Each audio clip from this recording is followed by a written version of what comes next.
ഈ മുജാഹിദ്, ജമാഅത്ത് ഇസ്ലാമി, ഖാദിയാനി എന്നിങ്ങനെ തുടങ്ങിയിട്ടുള്ള പുത്തൻവാദികളൊക്കെ മുസ്ലിമീങ്ങൾ തന്നെയല്ലേ?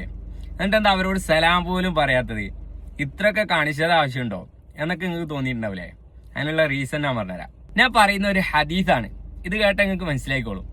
മുത്തബി സുന്ന എന്ന പേരിൽ അറിയപ്പെടുന്ന ബഹുമാനപ്പെട്ട ഇബ്നു ഉമർ റളിയല്ലാഹു അൻഹു, അതായത് രണ്ടാം ഖലീഫ ഉമർ റളിയല്ലാഹു അൻഹുവിന്റെ മകനായ അബ്ദുല്ലാഹി ഇബ്നു ഉമർ റളിയല്ലാഹുവിന്റെ അരികിലേക്ക് ഒരാൾ വന്നിട്ട് പറയാണ്, ഇന്ന ഫുലാനൻ യഖറഉ അലൈക സലാമ, ഇന്നാലിഞ്ഞ ആള് നിങ്ങളോട് സലാം പറഞ്ഞിട്ടുണ്ട്. അപ്പൊ മഹാനവറുകളുടെ മറുപടി എന്താ അറിയോ? ഫഖാല ഇന്നഹു ബലഗനി അന്നഹു ഖദ് അഹദഥ, എനിക്ക് കിട്ടിയ വിവരം അനുസരിച്ച് അയാള് പുത്തനാശയത്തിൽ പെട്ടുപോയിട്ടുണ്ട്. എന്നിട്ട് പറയാണ് ഫൈൻ കാന ഖദ് അഹദഥ, അങ്ങനെ അദ്ദേഹം പുത്തനാശയത്തിൽ പെട്ടുപോയിട്ടുണ്ട് എന്നുണ്ടെങ്കിൽ ഫലാ തുഖ്രിഹു മിന്നി സലാമ, എന്നിൽ നിന്നുള്ള സലാം അദ്ദേഹത്തോട് പറയാൻ പാടില്ല. അപ്പൊ പറഞ്ഞു വരുന്നത് നമ്മുടെ മുൻഗാമികളായ സച്ചരിതരായ ഇമാമിങ്ങളും സ്വഹാബാക്കളൊക്കെ ഇവരോട് ഇത്രയും കണിശമായ നിലപാടായിരുന്നു എടുത്തിട്ടുണ്ടായിരുന്നത്. അതുകൊണ്ടാണ് അവരുടെ പിൻഗാമികളായ അഹ്ലുസുന്നത്തി വൽ ജമാഅത്തും അവരോട് ഈ ഒരു നിലപാട് തന്നെ സ്വീകരിക്കുന്നത്.